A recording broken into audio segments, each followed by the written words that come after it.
বিশ্বের এমন এমন জায়গায় আল্লাহ এত সুন্দর সুন্দর জায়গা সৃষ্টি করেছে, মানে আল্লাহ আমাকে তৌফিক দিয়েছেন আলহামদুলিল্লাহ। আপনাদের দোয়ায় আমি দেখেছি যে ওয়েস্ট ইন্ডিজ কি একটা দেশ, মানুষ এমন এমন জায়গায় বসবাস করে, মানে আনবিলিভেবল। পাহাড়ের উপরে ছোট্ট ঘর করে মানুষ বসবাস করে, সমুদ্রের ভিতরে মানুষ বসবাস করে, মানে আলহামদুলিল্লাহ। এটা হলো আল্লাহর নিদর্শন। আল্লাহ এরকম বলেছে, হুজুরও ভালো জানেন। আর সত্যি কথা বলতে আপনারা আমার জন্য দোয়া করবেন।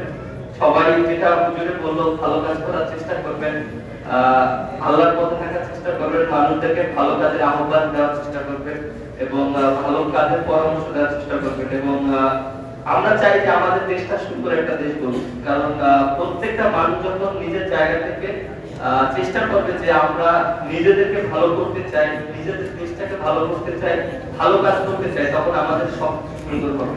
তো আমরা চেষ্টা করবো আমরা সবাই একসাথে থেকে, পাশে থেকে সবাই নিজেদের দায়িত্ব পালন করে দেশকে সামনে থেকে এগিয়ে নেওয়ার জন্য। সবাই আসসালামু আলাইকুম।